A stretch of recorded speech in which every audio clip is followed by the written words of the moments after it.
देखो यार, digital marketing के जो है एक बहुत ही इंपॉर्टेंट कॉन्सेप्ट है और कभी भी एंड नहीं होने वाला। तो इसलिए हर उस स्टूडेंट के लिए ये बहुत ही इंपॉर्टेंट है,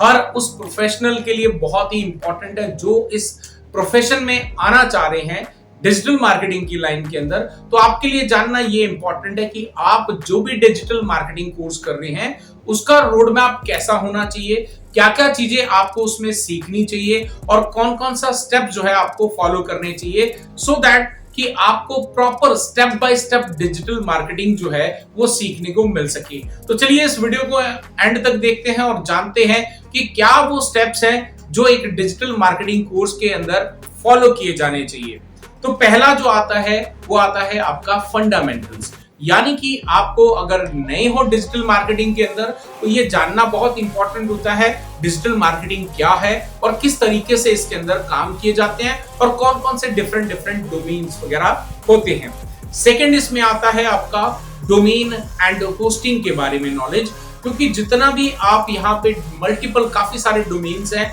जिसके ऊपर में काम करना होता है, तो बेसिकली उन सभी के लिए हमें प्रैक्टिकल करना बड़ा इंपॉर्टेंट होता है। तो जिसके अंदर हम डोमेन एंड होस्टिंग, यानी एक आपके पास में डोमेन्स का भी नॉलेज होना चाहिए, होस्टिंग्स क्या होती है उसका नॉलेज होना चाहिए और साथ ही साथ आपके पास एक खुद का डोमेन भी होना चाहिए ताकि आप प्रैक्टिकल कर सको। फिर तीसरा आता है हमारे पास में यहाँ पे वर्डप्रेस वेब डिजाइनिंग। अब वेबसाइट जो है वो बनाएंगे तभी तो हमें समझ में आएगा कि किस तरीके से एसईओ काम करता है, वाकई जो एसईओ हम काम कर रहे हैं जिसके लिए वाकई वो एप्लीकेबल भी हो रहा है कि नहीं हो रहा है। तो उसके लिए हम जो है यहाँ पे एक वेबसाइट डिजाइनिंग जो है वो आपको सीखनी चाहिए। फिर उसके बाद चौथा आता है to understand the SEO process, यानी कि सर्च इंजन ऑप्टिमाइजेशन, जिसके जरिए आप ऑर्गेनिकली जो है किसी भी वेब पेज को या किसी वेबसाइट को नंबर 1 पे गूगल के अंदर या किसी भी सर्च इंजन के अंदर कैसे रैंक करवा सकते हैं, ये सीखा जा सकता है। अब यहाँ पर जो है आपको ऑन पेज एसईओ,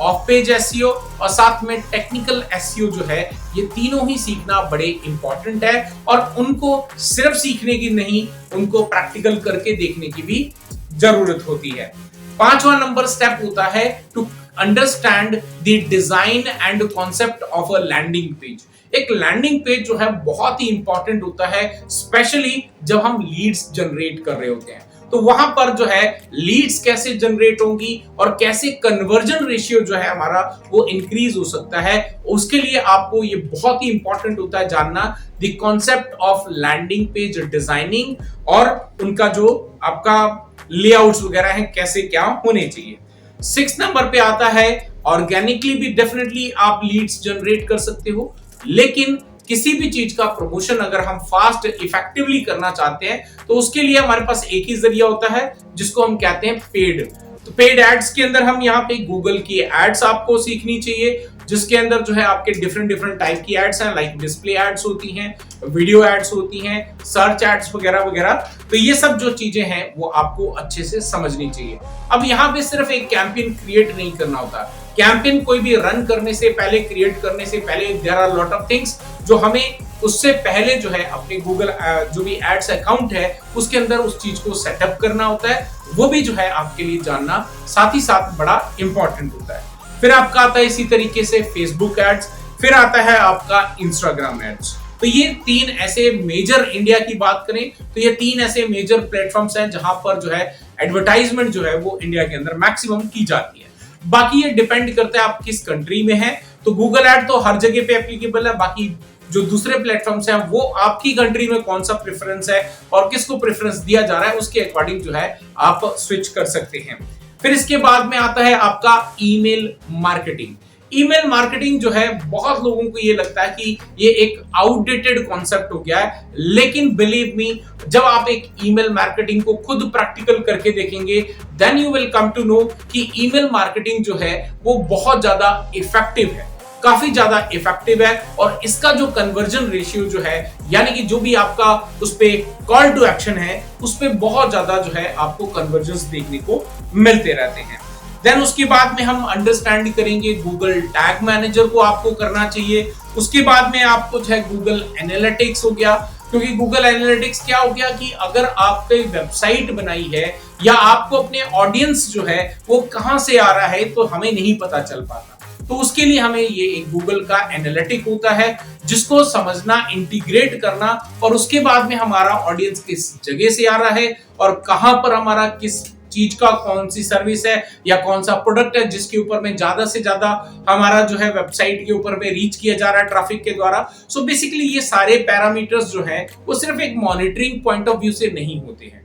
लेकिन ये सारे पैरामीटर्स आपको हेल्प करते हैं जब आप एक गूगल एड रन करते हो या किसी भी तरह की कोई एड रन करते हो तो आपको पता होना चाहिए कि मेरे ऐसे कौन से प्रोडक्ट हैं, मेरे ऐसे कौन सी सर्विसेज हैं, मेरे ऐसे कौन से पेजेस हैं और मेरा ऐसा कौन सा टारगेट ऑडियंस है या कौन सा टारगेट एरिया है, लोकेशन है जिसके ऊपर में मैं एड को रन कर सकूं सो दैट कि आपको ज्यादा से ज्यादा जो है उसके ऊपर में रिजल्ट देखने को मिले। देन उसके बाद अगर बात करें हम यहाँ पे बिजनेस लिस्टिंग की, तो बिजनेस लिस्टिंग आपको आनी चाहिए। देन उसके बाद में आपको ब्लॉगिंग कॉन्सेप्ट का बहुत अच्छे से नॉलेज होना चाहिए। अब ब्लॉगिंग जो है वो हालांकि एक वेबसाइट डिजाइनिंग के अंदर कोई ज्यादा महत्वपूर्ण नहीं है, इंपॉर्टेंस नहीं है उसका, लेकिन ब्लॉगिंग जो है किसी भी वेबसाइट को रैंक पे लाने की अगर बात की जाए तो वहां पे ब्लॉगिंग एक ऐसा बैकएंड टूल है आपके लिए जो किसी भी वेबसाइट को ट्रैफिक को इंक्रीज करने के लिए और नंबर 1 पे लाने के लिए हेल्प करता है। इसके बाद आ जाता है हमारा एडसेंस। एडसेंस जो है ये एक ऐसा जरिया है जहां से आप एक साइड इनकम जनरेट कर सकते हैं अपने ब्लॉगिंग से या अपने किसी भी अलग आपके पास में मान लेते हैं कोई आप एफिलिएट मार्केटिंग कर रहे हैं, राइट, किसी भी तरह की आप वेबसाइट रन कर रहे हैं या ब्लॉगिंग कर रहे हैं, उससे अगर आप जो है पैसा कमाना चाहते हैं तो एडसेंस के बारे में आपको नॉलेज होना चाहिए। किस तरीके से एडसेंस का अप्रूवल लिया जाता है, किस तरीके का जो है पूरा सेटअप होना चाहिए, कब अप्लाई करना चाहिए और क्या क्या इश्यूज आते हैं उसको कैसे रिजॉल्व करना होता है, ये सब चीजें एडसेंस के अंदर आपको पता होनी चाहिए। फिर इसके बाद आता है आपका lead generation techniques. Lead generation techniques जो है वो वैसे बहुत सारी अलग अलग तरीके की टेक्निक्स हैं जो आपको पता होनी चाहिए कि किस किस तरीके से आप लीड जनरेट कर सकते हैं। वैसे तो बहुत सारी लीड्स हम पेड ऐड के जरिए भी कर सकते हैं, लेकिन देयर आर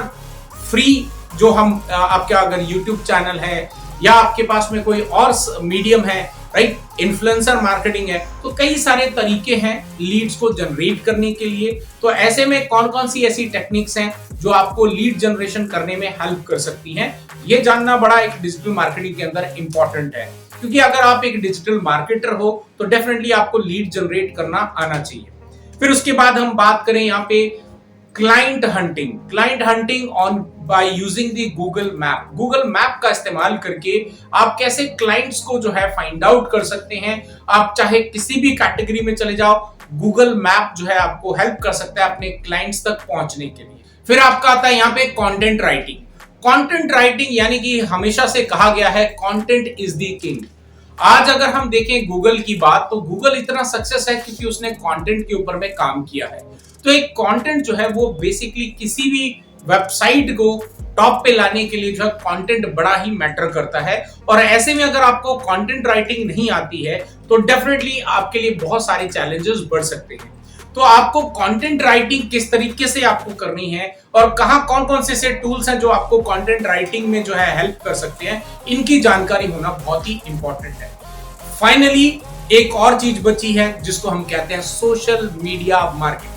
अब सोशल मीडिया मार्केटिंग जो है ये एक बहुत ही इंपॉर्टेंट कॉन्सेप्ट है, बिकॉज हम जितना भी प्रोसेस करते हैं डिजिटल मार्केटिंग के अंदर वो ऐसी लोकेशंस पे किया जाता है जहां पर ऑडियंस अवेलेबल है। तो डेफिनेटली सोशल मीडिया के ऊपर में सबसे ज्यादा टाइम जो है वो जनरली जितनी भी पब्लिक है वो स्पेंड करती है। और एक सोशल मीडिया एक ऐसा जरिया बन सकता है जहां से आप बहुत सारी लीड्स को जनरेट कर सकते हो, जहां से बहुत सारे अपने बिजनेस को जो है वायरल करके रैंक में ला सकते हो, टॉप पे ला सकते हो और अपने बिजनेस को 4 गुना, 10 गुना, 20 गुना जितनी आपकी कैपेसिटी है उसके अकॉर्डिंग जो है आप अपने बिजनेस को ग्रो कर सकते हो। तो ये ऐसे 19 स्टेप्स हैं जो डिजिटल मार्केटिंग अगर आप सीख रहे हैं तो डेफिनेटली वहां पर आपको ये सारी चीजें सिखाई जाए।